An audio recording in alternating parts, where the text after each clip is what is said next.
Good afternoon, you guys. How are you? I'm so happy you're here. Welcome to another episode of Get to Know Them. I'm your I can't speak today. I'm tongue-tied. I'm your host, Monica Graves, and every Tuesday I broadcast live from my studio in Burlington, Ontario. I'm a jewelry designer here in Burlington, and when the pandemic started, I was thinking about all the amazing people I know and how much I would love to introduce them to all of you. And I thought, well, why not start a talk show? That's the best way to do it.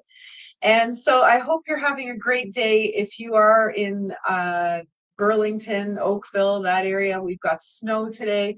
And I just wanted to send out a big hug and lots of feel good vibes. A week ago, of course, was Blue Monday, as we all know. So this can be a tough time of year for people. It kind of hits us that, yes, winter's here and we've got a long time ahead of us until the spring comes. But do not fear. Come on here every Tuesday, hang out with me for 45 minutes to an hour, listen to my amazing guests, and get inspired and feel good because you deserve that. Today on the show, I have James Stewart, and I'm going to tell you all about him in a second. But before I do that, I wanted to let you know about some of my sponsors. So I do have some really great show sponsors. The first one, she has been with me since I first started the talk show, and her name is Brenda Badome. She creates a beautiful line of Canadian of clothing for women, all designed in Toronto in her beautiful studio there. So check out brendabadome.com and use the coupon code Get to Know Them, and she will give you 20% off your order. And our next sponsor is Scooters Roller Palace. Check out scooters.ca. You can catch me there pretty much every Thursday. They have lessons at 7 o'clock on a Thursday. So if you are interested and it's been a while since you've been on skates, come on out on a Thursday night for the adult skate and be sure to check out the lesson at 7 o'clock to get yourself ready to go. And my third sponsor, for those of you who are doing dry January and maybe you want to continue on through the year, make sure you go check out flourishandbasque.ca. Also use the coupon code Get to Know Them for 10% off your order. And have no fear, if you want to have a beautiful romantic evening for Valentine's Day and you want to pick up a nice bottle of wine, Chantel at Flourish and Basque has a beautiful selection of alcohol-free wines. So just because there's an alcohol in it doesn't mean you can't celebrate. The last sponsor, of course, is me. Glam Jewels is my business, and you can check me out online, GLAMJULZ.com. We have a wide variety of jewelry for women. We've also just started hosting master classes where I'm teaching women how to make jewelry. So get in touch with me, learn all about it. If you have a fundraising idea, I can help you with that as well. So I'd love to chat with you more about that. Are you guys ready to hear all about our guest? I cannot wait to bring him on. Here we go. I'm going to start by reading James's bio, and then we're going to bring him on screen. You might recognize James Stewart when you meet him. He is your friendly neighborhood hot dog guy. Born and bred in the East End of Burlington, James fell into hot dogging by accident while managing a local nightclub. In August 1999, James set up shop at the Burlington Canadian Tire with just a hot dog cart and a tent. 10 years later, in 2009, 2010, he upgraded to a food truck that he designed himself from scratch. James says his favorite part of this job is getting to meet and chat with people from all walks of life and learn about their stories. He loves his customers, meeting new people, watching them grow, and sadly seeing them fade away. James's personal high after 25 years this August is seeing kids coming with their parents, then growing up and bringing their kids to the stand, building family traditions. James has a couple of really great stories he's going to share with us about his customers throughout the years. My husband and I were lucky enough to be neighbors with James and his wife, Tracy, when James was first starting his business And yes, we have been spoiled over the years with free hot dogs. James takes tremendous pride in what he does, serving generations of people in his hometown of Burlington. Here he is, Hello. James. Hi. I'm so happy you're here. I want to say coming on to the stage now is James Stewart, because when I bring you on screen, it actually says add to stage. So, you really are a rock star. You're on stage now. Ta-da. Yeah, ta-da! This is great. Oh, God, I have so many memories of when you first started and living across the street from you. And Yeah. I'd love to take a trip down memory lane with you, but I do want to start with the first question I ask all of my guests, and that is, what did little James want to be when he grew up? Uh, if it wasn't a race car driver or an astronaut or fireman, I think those are the top three at the time in my youth. Yeah, Yeah. definitely. Yeah, I loved Jackie Stewart and the Grand Prix and all that stuff when I was a kid. And back in the day, it was on, on a Saturday afternoon. It was something to do other than cartoons, of course, in the morning. So right. absolutely. Oh, that's good. Yeah. That's great. So your parents didn't torture you with Saturday classes anywhere, eh? No. I eventually started playing hockey, but no, that was no, none of that. It was morning cartoons for sure. Bugs Bunny and all that stuff. And yeah, definitely. A real Gen X upbringing. Yeah. I know that anvils are dangerous and bombs are dangerous, so, I took all that from the cartoons and didn't hurt myself for some reason, Yeah, so.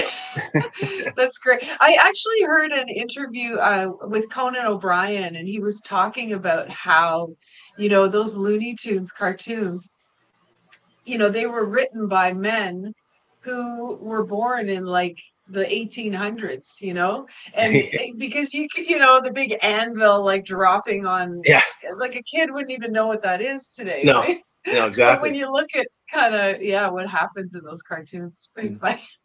Of course, and the Acme Corporation was infamous, so yes, they built all those things that are dangerous. Yes. That's right. So tell us a little bit about growing up in Burlington, James. How was that for you? You were born in Burlington as well, right? Yeah, East End, near near the lakeshore, actually. Okay. Yeah, my house backed onto a school, Mohawk Gardens, and it was great because I had a huge park to play in all the time. I could literally jump the fence to get to school or climb under it when I was small enough, Yeah. And it was something else. There was baseball diamond behind there, so there's always some action going on. You could hear a lot of life going on, and it was something else. My street was a dead end when I was very young, and it was nothing but apple orchards. And we got treed by a coyote once when we were kids, and we were stuck up that tree for a couple hours till it left. So yeah, it was pretty bizarre. It was a bit of a wild time in those days. There was this variety store down the street that was called Ted's Variety. It was basically, it looked like a little white cottage, but like something you'd see way up north, you know what I mean? But this was Burlington before it was dead, like what it is today.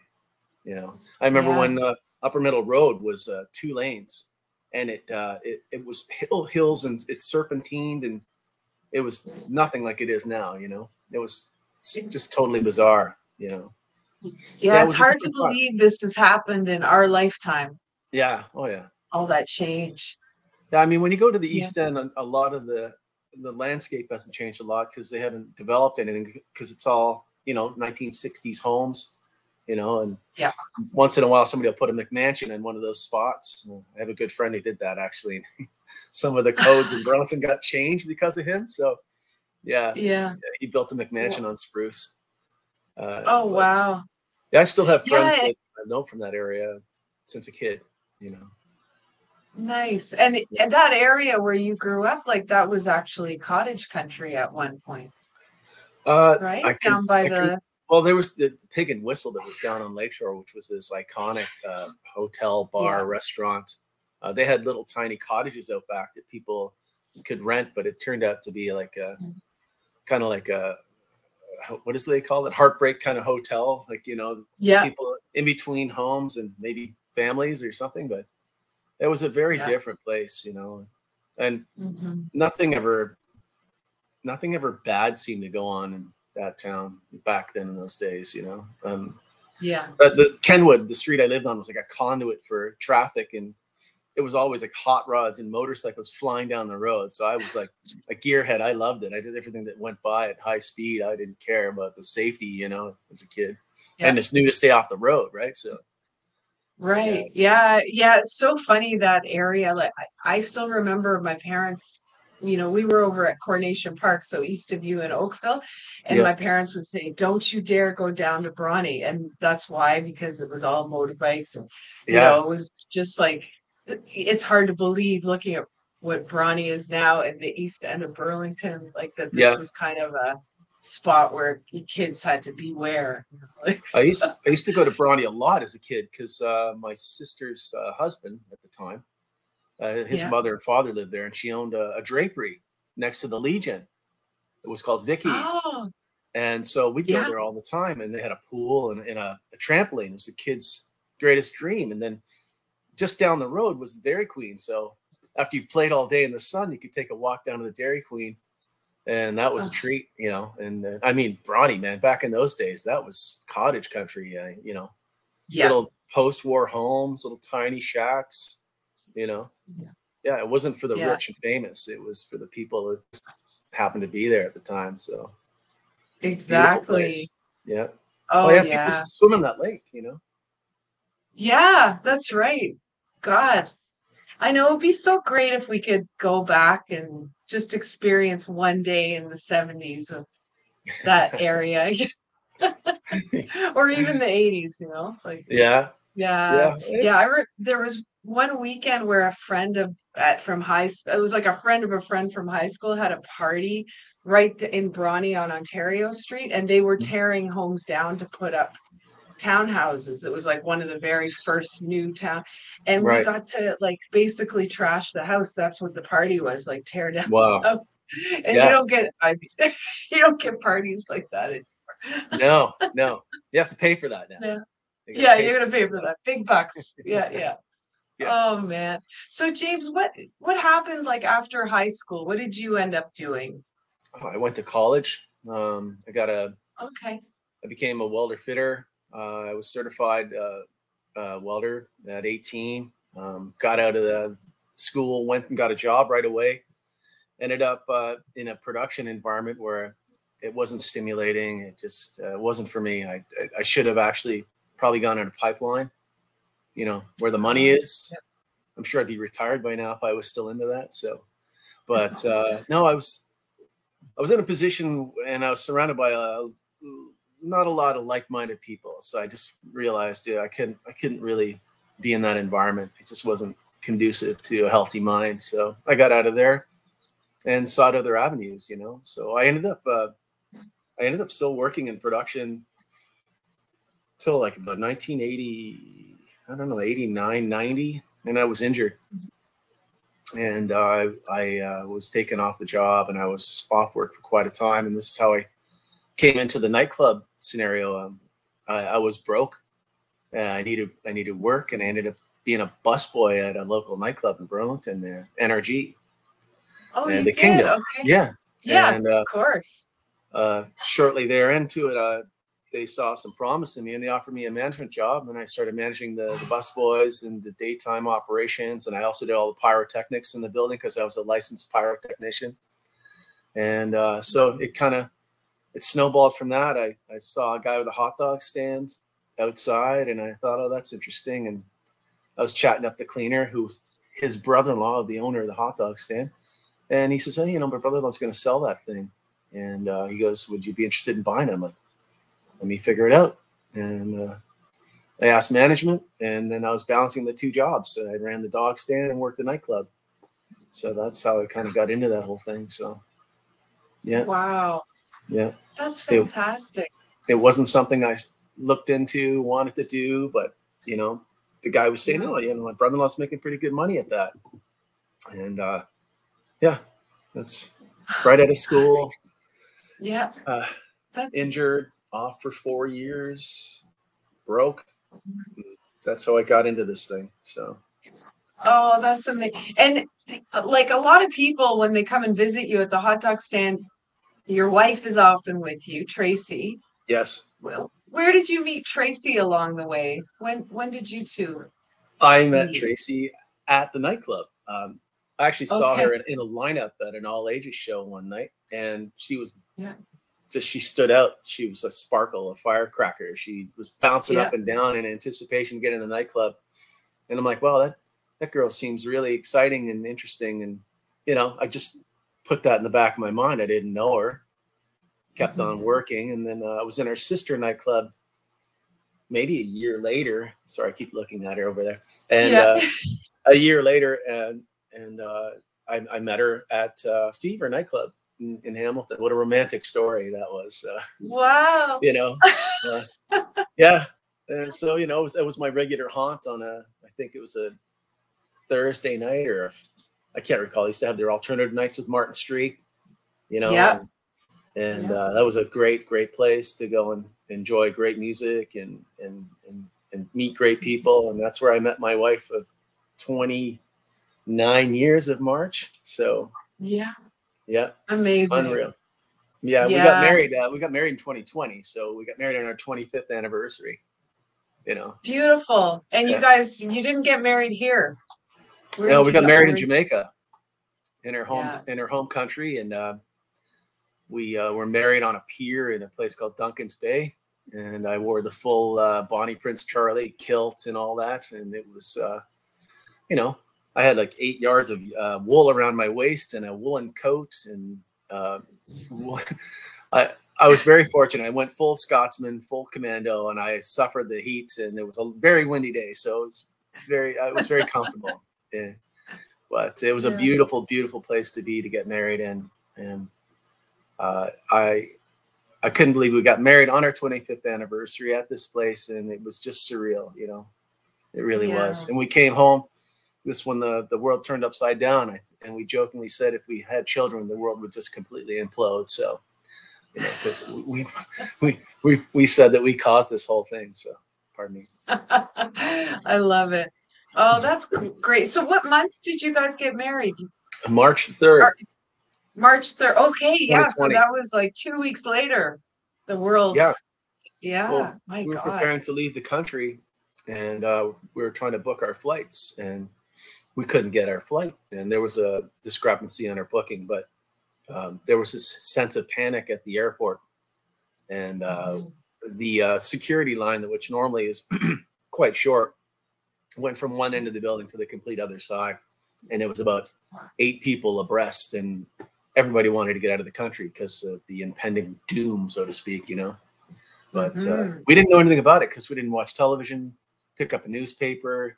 We're down there for our celebration and family, and it wasn't until we got back till we saw the magnitude of what was going on and didn't understand it. So, but we have fond memories of the world prior to this, So. Yes,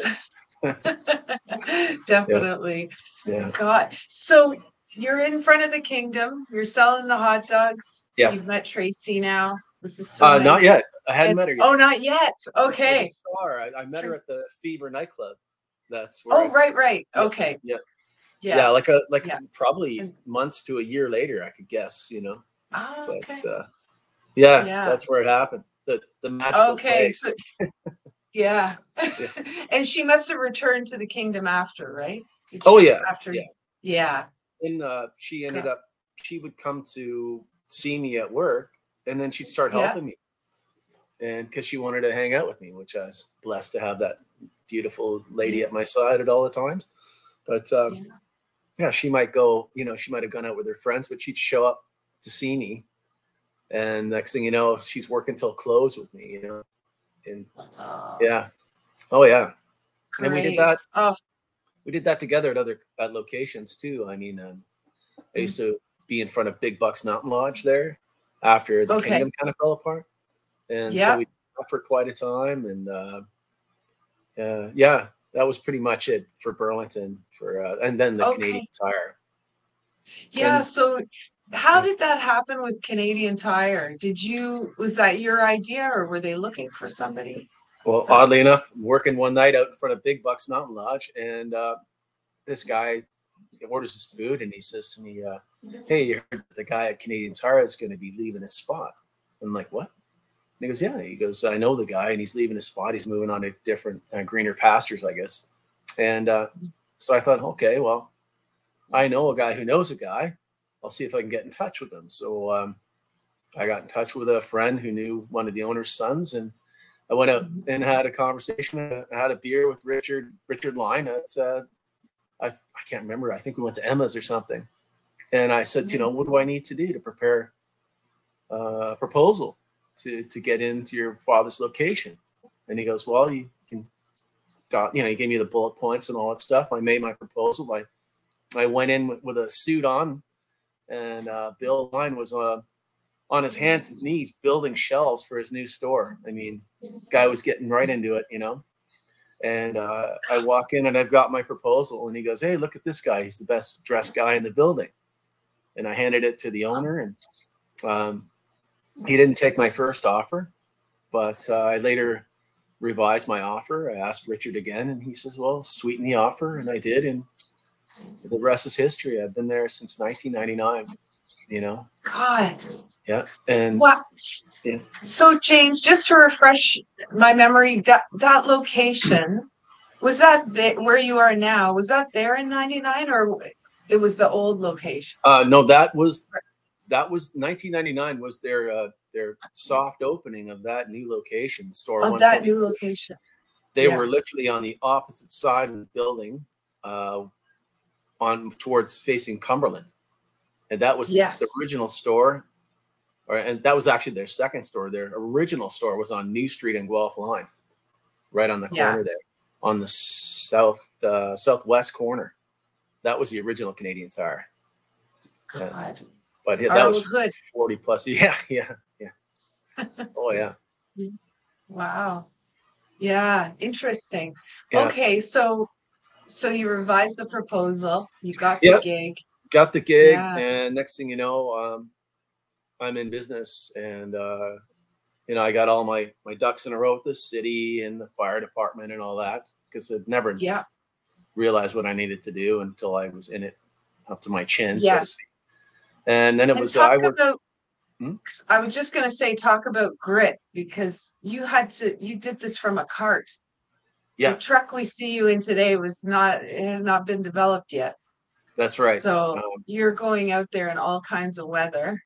I started off with a towable hot dog cart, like a little trailer cart. It had an umbrella originally. That was my only shelter. And I was out there even in the dead of winter. And I was working 7 days a week. And I was running 11 to 7 every day. Man, I lived down the street, which was fortunate enough. It was 5 minutes away, but in front of your old home. Yeah. And yeah, I would work so much by near the end of December. I would just be run ragged, and I'd get super sick, and I'd almost be gone for till the end of the season, which I shut down in at the end of December. And so eventually, I got this tent, so to speak, and it was 3 walls and a gabled roof, and it was red and white, so it kind of went with the Canadian Tire scheme.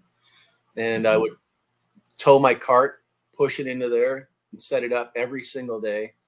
And I didn't even have ventilation. I got a 12-volt fan, and I used to run a fan off a car battery to keep the smoke out of the thing so I could breathe, And then we'd have a propane heater, which was an absolute luxury, a radiant one that would heat you like the sun, which I still use to this day. But it was incredible. It took some grit, like you said, because you got really cold. There was a lot of wind factor, I used to have a little PTSD every time the wind would blow, because I think my shelter would get ripped down, and you're almost hanging onto the walls and praying to God that it doesn't get ripped away from you. Yeah. Oh my God. Yeah. It's amazing, like what you're like a veteran of this business, like people, working in the food industry, it's a tough business, but when you're also trying to manage the elements of what's Yeah. going on, you Yeah. know, outdoors. Like this is It's crazy. different when you have brick and mortar, you know, like it's, oops. Yeah. Yeah. So, and then again, a customer reliant on weather, you know, bad weather, bad business, good weather, good business, you know. Yeah. That's the love-hate relationship with that business is the weather, you know. Yeah, for Yeah. sure. So 10 years later, you decide, okay, it's time to have a Yeah. truck now. And So so you built it yourself. Can you take us through the whole process of the building of this truck? well, Fascinating. the store was going through an expansion. And so they were going to Yeah. expand the store another, I think, 40,000 or 60,000 square feet. And so corporate had seen my tent and they thought that looks a bit ragged. You got to have to upgrade that. So I had been looking for a food truck for quite a time. And I found a few prospects and I presented them to the owner, and he didn't like the look of one or the other. And I didn't really land the ace in the hole to find the right hot dog cart. So I had basically my winter break to get it built. So I got out a piece of paper, then used my old drafting skills, drew what I wanted to draw, came with the concept that I wanted something that was low to the ground so the customer could see inside. And it didn't have that God complex like the other trucks because they're staring down at people. Yeah. And so people could see how clean it was. They could get up close and personal with you. You know, I mean, I'm 48 inches away from the customer at all times, basically, you know, when I'm standing in the window. And people can come, people come to my side door and they're always standing there chatting me up. And so, yeah, I took that piece of paper. I had my concept. I went to the guy who actually built my hot dog cart, a place in Malton, and they were called Dan Rob at the time. So I took my concept to them. They gave me an estimate, and I said, let's go with it. And what I decided to do is I decided to have the box design that I needed to implement all the proper equipment. So I thought, well, I could really save some money here if I just took a hot dog cart, took the wheels off the hot dog cart, and put it in the box. And that's what I did. So I have my hot and cold running water. I have my cooler. I have my barbecue. I have my 2 steamers. I have my storage, and it's all in one compact location. It's all ergonomically perfect for you to operate. You know, things are at your fingertips, so to speak. So, you know, I didn't need to go buy a hot water heater, put a sink in, put a plumbing system in. You know, it's all self-contained. Yeah, and then the final aspect of the design is I had these 3 flaps, 2 on the sides, 1 on the front for security. At night they all close down, but when they're open, you have this void. So I had the guy who designed it. I said, can you put these little carts in the corner? These cards, they're shaped like ears almost, and they round off the edges. So they give the customer protection from the elements, and it kind of cleans up the look of the hot dog cart. So beautiful. Yeah. Wow. Yeah. And people say to me, hey, where'd you get this hot dog cart? I said, I designed it and I had somebody build it. They're like, oh, cool. It's the nicest one I've ever seen. I hear that a lot. So, and I get a lot of remarks about how clean it is. So I'm like, well, that's good. I like that. Yeah, it's beautiful, and always good music is pumping out of that parking lot. Yeah. And so James, your hot dogs and your menu there, what do you serve? Like what can people expect to see it's pretty standard. So I have your all beef hot dog, of course, the infamous yellow bun, which people go on and on about. And I have my smoked Debreceni sausage, which is a mild Polish sausage. And then I have the Italian sausage, no fennel or anise. It's just a spicy Italian, again, a smoked pork sausage. And all my fresh condiments, that's basically it. I mean, and I serve veggie dogs as well. They're made on demand. And I get a lot of compliments. People say you're the only guy who sells veggie dogs anywhere. So I have to keep them on the menu. You know, they're a little extra work, but it's for the customer. So, yeah, perfect. And what are your condiments? What can people put on their hot dog besides the usual? So I have your squeezables. You got your ketchup, your mustard, your honey mustard, mayonnaise, and sriracha chili sauce. And I also have freshly cut onions, dill pickles, relish, hot peppers, and sauerkraut. And that's pretty much. Beautiful. Oh, and I also have cheddar cheese slices for additional costs. So yeah. Okay. Good. Yeah. Wow. Yeah, it's great. And I'm sure you've had so many compliments about the quality of what you're serving there as well. I get that an awful lot. I also have people come tell me and they say they've been to another location and they just weren't as good. And I'm like, you know, I try to be humble about it and I don't want to gloat. So I just say, oh yeah, I think I've heard something like that, you know? So, Yeah. you know, and then it's, everybody always makes remarks about how clean it is, you know? And I have people say, they give remarks like, oh, my wife would love you. And I'm like, what? And he goes, my wife is a health inspector and she would approve of everything you do here, you know, because I check every sausage, every hot dog with an internal thermometer before it leaves. So it's always cooked to the proper temperature, 75 Celsius or higher. And I usually go higher because I like a little more crisp on the sausage or a hot dog. It gives that texture that people are looking for, a little more flavor. And then some people require, you know, a toasting, and then it's like light, medium, or dark. And they're like, oh, I never thought of that. So it's pretty simplistic, but it's, you know, I just don't cook food and leave it on the warmer. You can't do that. It dies there. And so it's everything's cooked fresh at the moment of order. Yeah. Yeah. Beautiful. So have you had a health inspector come see you? Oh, yeah. Have you over the years? I'm sure. And how does that go? What was your first experience like with that? Were you? Well, it's a learning curve for me because I've never done that before. So when people they come along and they tell you what you need or what you don't need, and so yeah, it's not hard, you know. You learn how to hold food at proper temperatures. You use thermometers.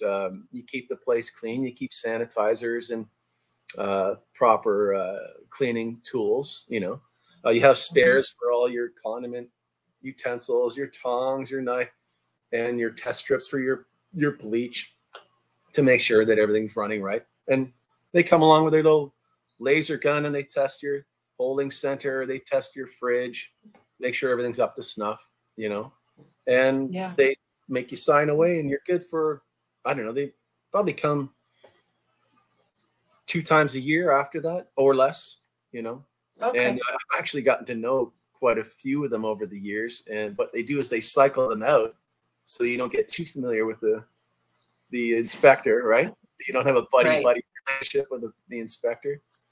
But like at my recent inspection, the guy who came to see me, I hadn't seen him in over 10 years, you know? Oh, wow. And when I saw him, like, oh my God, how are you? And I mean, it was more of a greeting than, you know, an inspection at the time. And then of course he went through all of his testing and everything and had nothing to gripe about my business and just basically wished me a good year and away we go. So, yeah, good. That's great. And how was it over COVID? Like, what happened for you over that time? Did you end up having to shut right down, or were you able to operate?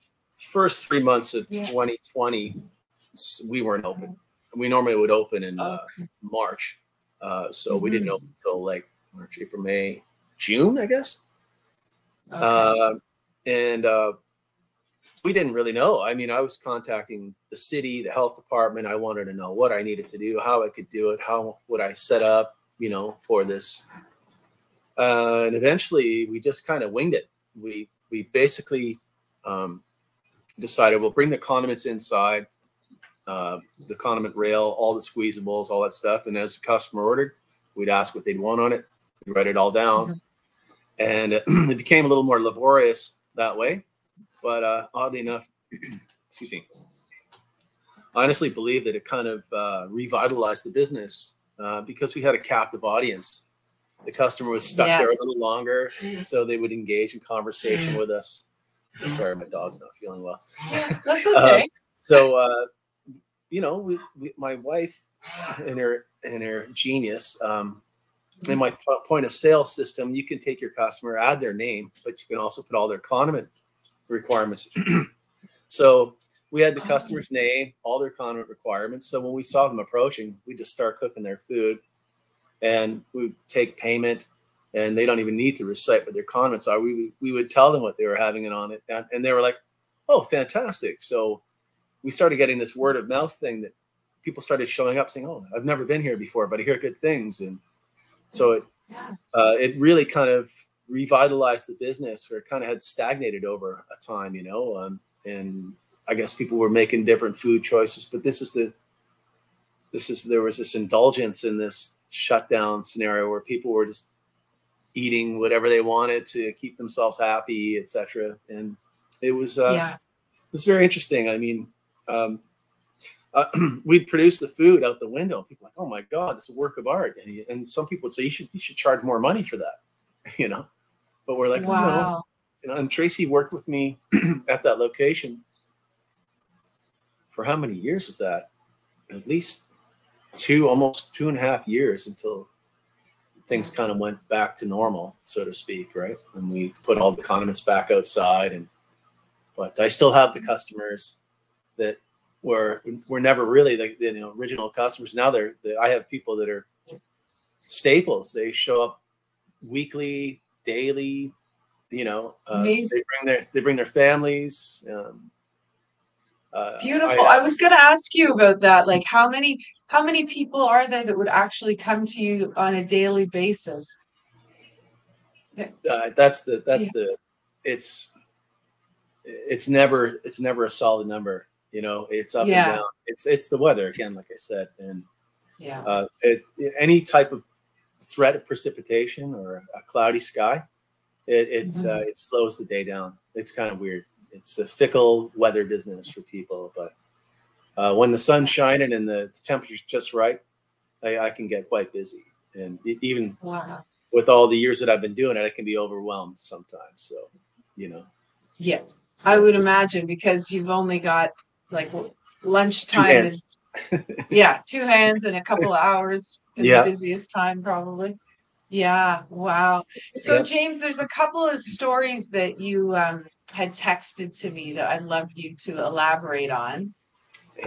First one is a little bit of a sad story, but I think it's so nice, about a customer of yours who wanted to have their last meal with you. It's happened more than once. I've had people they show up and they order a hot dog and they want it to go, and then they allude to the fact that this is somebody who's on their deathbed, basically, and this is one of their final requests. They want a hot dog from the hot dog cart at Canadian Tire, and it's quite heart-wrenching when you hear that come from somebody standing in front of you, and you know what's going to happen to their loved one. So I basically let that hot dog go with all the love, and it's free of charge. You know, it's their last request. I had a friend who recently passed away, and he didn't come to my hot dog. He sent somebody to the hot dog cart to get a hot dog, and he passed away just this year. But that's what he wanted: Canadian Tire hot dog. I've had people, I'd say at least 5 people over 25 years have said something or had a story like that to tell, or they even said to me, you know, "Oh, my father, he passed away recently, but his his absolute favorite thing was to come here to get a hot dog and have a chat with you, because he always found the conversation interesting," is what he'd say. So, you know. So tell us a little bit about the conversations you have with people, because you've got such a great rapport. You're so outgoing. You're an easy person to talk to. Do you find like people will actually unload on you, like almost like you're a therapist, like the bartender kind of scenario? It's almost like being a hairstylist. You know what I mean? People they come there, they gossip, they tell you their life story. I mean, I've met some incredible people, you know. I met a guy, his name is Jim Phillip. He's since passed away. He's a very unique man, very talented musician. He used to play trumpet, and he, as a kid, used to go and play live music at the Brant Inn in Burlington. So when he was about 13 or 14 years old, he'd play with these huge bands, you know, at this venue. And he had special permission from his school to go there. And he'd come from Cambridge to go to Burlington to play live music every weekend. And he was such an interesting man. And he would come by with his wife, Carol. Jim and Carol, they were absolutely beautiful people. My wife and I said, would you please adopt us? Because we want people in our family like you. And he played music with all the greats, like you name it. And he told me he loaned his horn to Chet Baker, the infamous horn player from back in the day, to the chagrin of many of his professional friends, saying, you'll never see your horn again, you know. He's played with Sinatra. He's played with Oscar Peterson. He would sit down at the hot dog cart and people would just gravitate towards him. Everybody seemed to know Jim.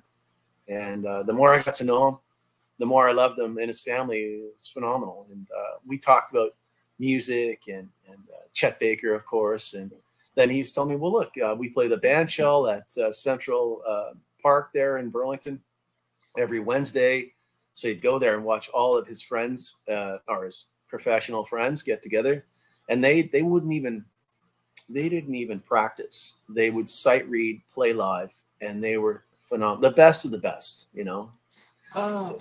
And Jim taught a guy from Earth, Wind and Fire, or sorry, Blood, Sweat and Tears. His name was Darcy Hepburn. He's the sax player in that band. Yeah. He taught him how to read music when he first started, you know, getting into music, and he teaches at Mohawk.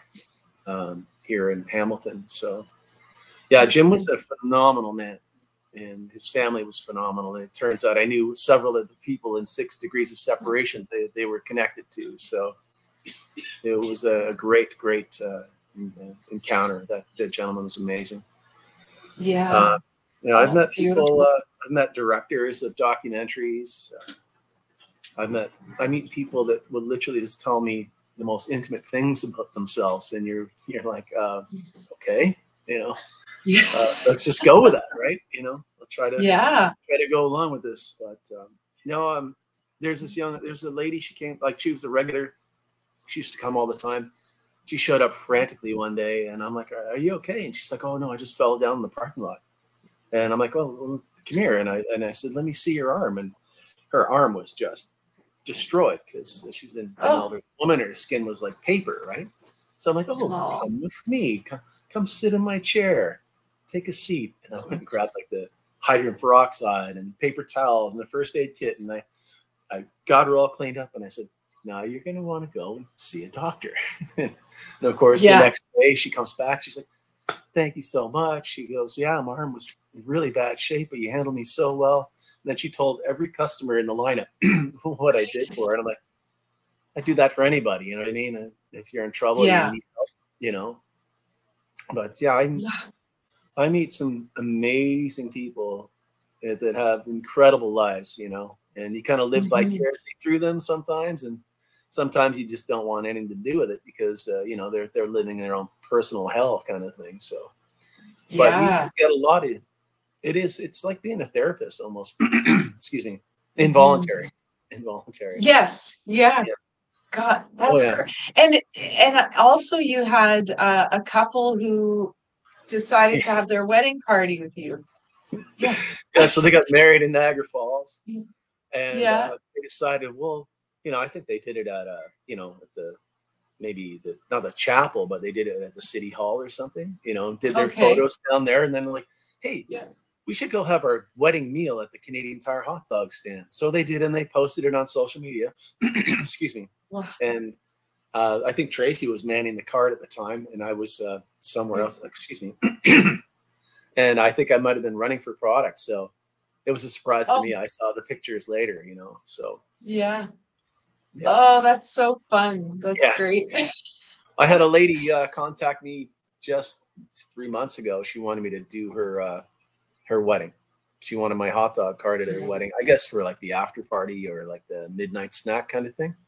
But she was like saying to me, she goes, look, I'm really pregnant right now, and the only thing I crave is your hot dogs, and I absolutely love your hot dogs. So can you, she wanted me to sell her some product beforehand, and then she wanted me to be at her wedding in the summer.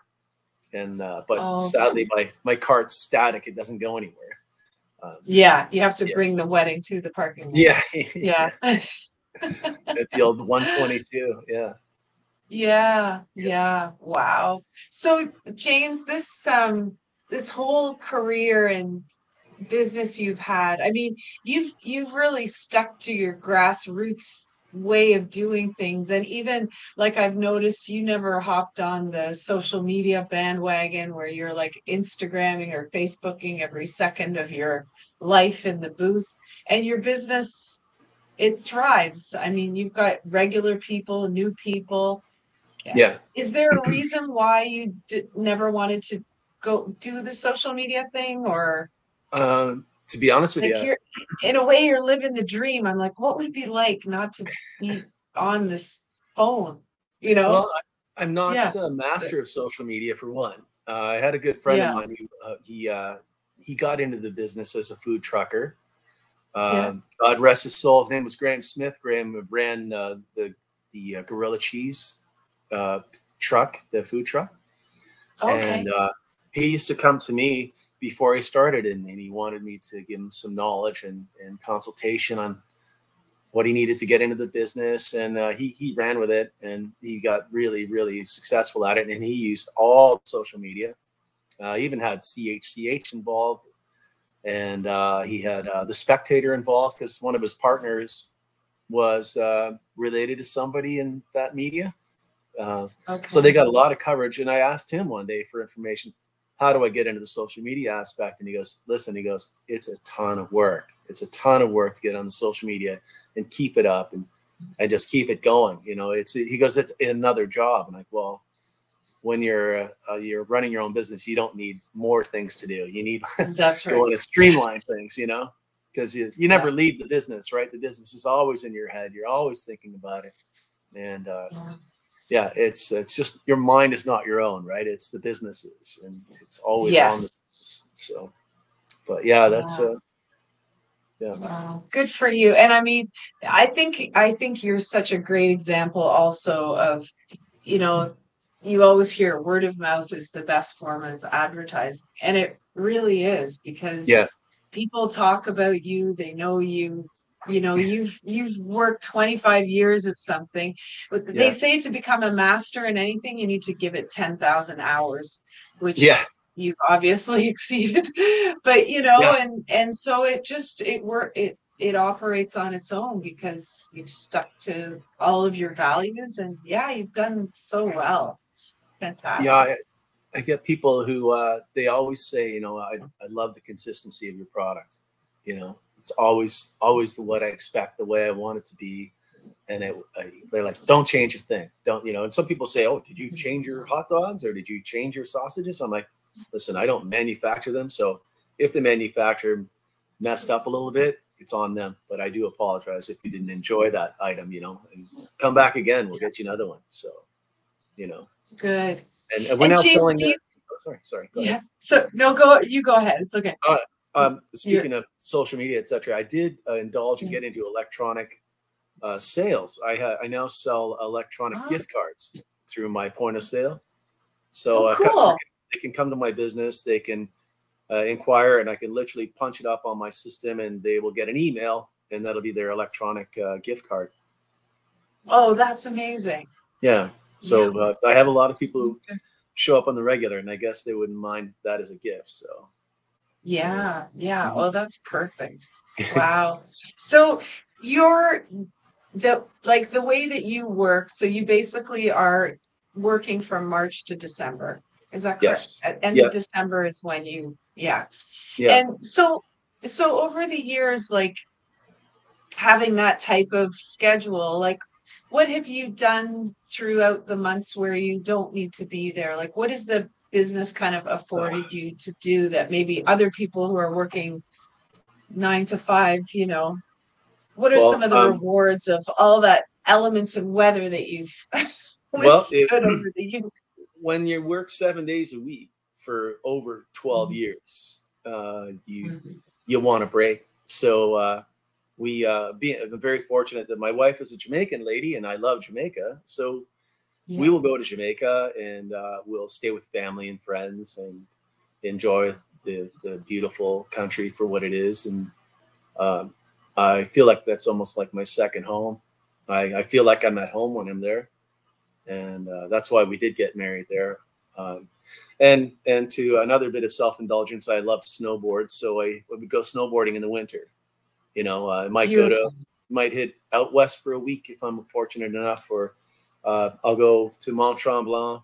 I had a friend who owned a house out there. So I used to go, for 30 years, I was going out there, you know, actually, 28 years I was going out there every single winter, and I'd spend 3-4 days out there. I kind of fell into snowboarding when I worked with CFNY 102.1 The Edge. Yeah. Through the nightclub. I got a job through The Edge, through the nightclub, and I ended up becoming their snowboard promotions guy. So cool. Eventually I was one of the guys on the team, and I was ride the mountain and wearing, I'd bring swag, and we'd ride the mountain and set up the sound system and meet people. And eventually they kind of gave me the reins on that, and I became the guy that ran that show. So I would drive the truck out there with the sound system, set up the audio and the tents, and then have all the promotion stuff there. And we'd have music and meet and greets with people, and talent would show up. So Martin Streak would come out quite often, and I really got to hone my skills snowboarding, because I snowboarded every weekend for 3.5 years, and it was just fantastic. Met some great people, great relations, people I still am in contact with today, you know. So, and that was late mid 90s, I guess, you know. Yeah. Okay. Yeah. It's fantastic. Do you ever look back at, like, when you were just out of school and you were trying to, like, work in the industry that you'd studied for, and then you met all these people, and you know, it wasn't your vibe and it wasn't your scene, and then you have the injury.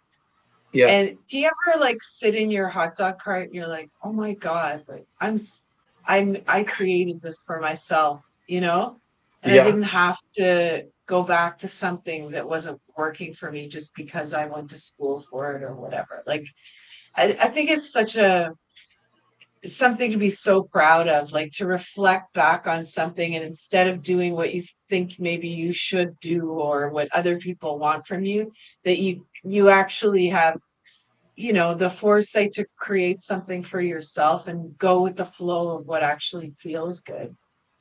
Yeah, it all basically was out of necessity to survive, you know.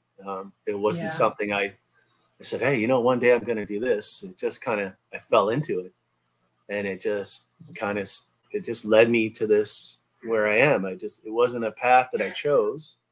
It was just, it was presented to me. Do I take this walk down this path? I guess I did, and it never looked back, you know.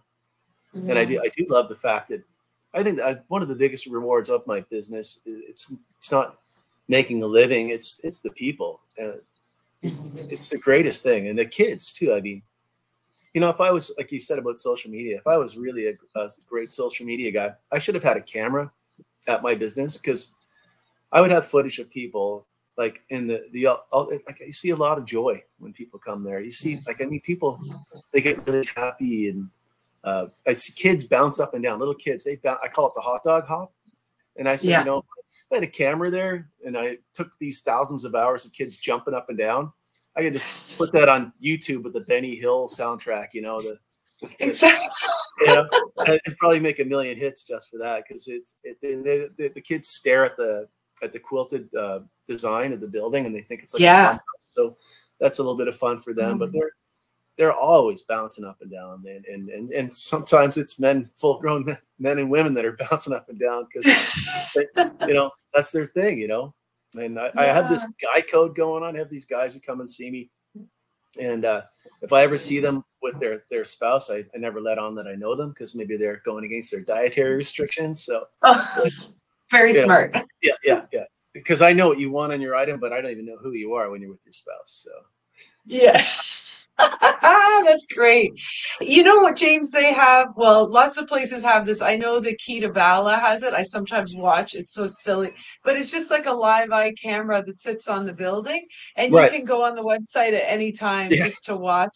Yeah. So maybe I guess you'd have to say for people with kids, just so you know, there's a camera here, and Yeah. Yeah. but it'd be kind of fun to have a live eye from Even James's if it was hot just dog a, booth. even if it was just a security camera for my, safekeeping, and Yeah, it for was your out for outside, I'd have that smile you're on yeah, camera thing. But no, yeah. I joke about having that video, and I probably would have made a small fortune having videos like that, but that's not something I'm going to seek out. So, God. yeah. Yeah. So how much longer do you see yourself doing this? Well, given our current economy and environment, Yeah. I can't see an end date to that right now. You know, Yeah. we're You're in not for the far off. long haul. Yeah, we're not far off on our mortgage on our home, which is great. You know, Mm-hmm. that's a goal in itself. We Yeah. probably got another year and a half to go on that, which is really exciting. And Perfect.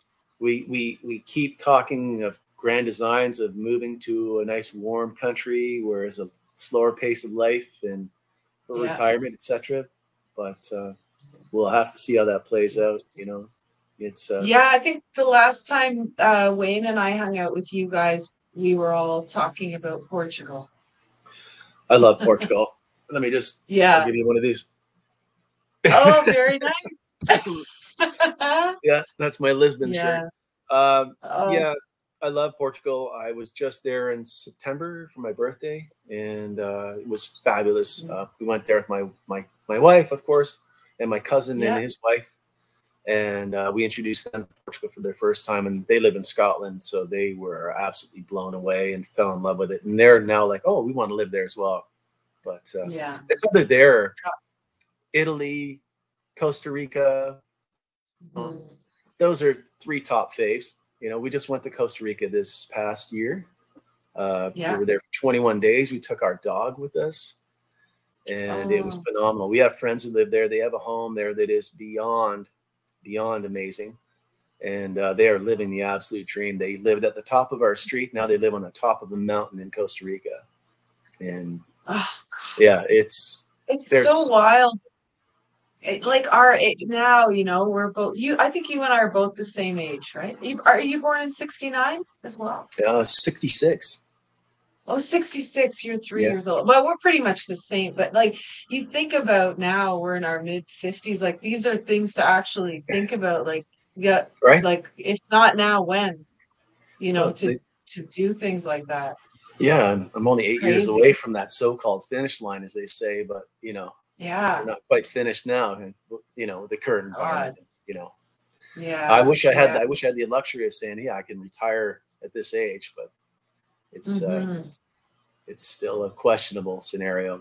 We're talking about businesses abroad as well, so we'd have to find Yeah. something to sustain us abroad, of course. So Yeah, a, that's a right. bed and Well, the path breakfast, will present itself. yes, yeah, yeah, Yeah. yeah, Oh God, a bed and breakfast. You and Tracy would be amazing. That would be an yeah. amazing A B and venture for you B or guys. like an Airbnb with possibilities for tours and such like that. Tracy's Yeah. amazing at that. I mean, she's got the knowledge, and she's geographically she's like Google Maps. She could literally find anything anywhere. When she's on her feet, she's like a Yeah. compass. She knows where she is, Yeah. and she'll get you there. Yeah, Yeah. absolutely. And yeah, Oh, I could drive the tour bus, and she'll do the commentary. yeah, for sure. I can see it. Sign us up. We'll be there. Yeah, it'll be wine tours though, right? It'll have to be wine Yeah. tours. Yeah. Oh, that's great. James, I'm so grateful that you came on today and shared your story. Laura Bell is watching and she said right away when your worlds collide. So it's kind of neat that we both know her. And a guest from the other week, Cynthia Storm Shingler, she played roller derby in her 40s. Oh And wow, I had her on a couple of weeks, and she just said amazing story. And another woman, Melissa Browning, amazing. So your story really is inspiring, and I think the thing that I love about it is it really illustrates to people that life can present a yeah, ton of oh yeah, different things. oh yeah, Like you don't have to don't get fixated. Allow allow Yeah. magic to happen in your life because, Yeah. yeah, look at you. I mean, it's great. It's fantastic. Thanks It's so much, yeah, thank James. you. Thank you. Yeah, Thank you for having me. yeah, yeah. No It's problem. great I'm to see gonna you. put you in yeah, on the screen. It's weird, eh? Yeah. We'll have to get together in real life.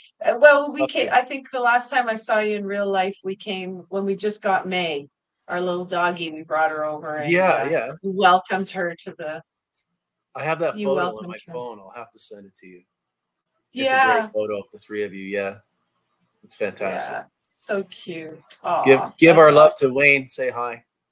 I will for sure. Okay, All right. I'll be back with you in just a sec, James. Okay, thank you. Thank you guys so much for tuning in. I am really happy you enjoyed the story. And yeah, James, what a great guy. Get your buns down there in March to the Canadian Tire at Guelph Line and Fairview and sample one of his hot dogs. They're so good.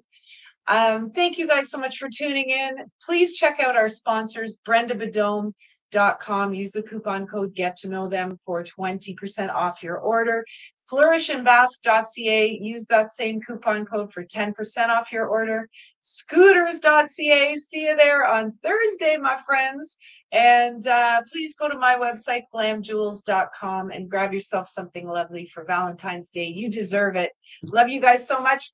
See you here next week again with another amazing guest, and keep on showing the world your sparkle. Bye for now.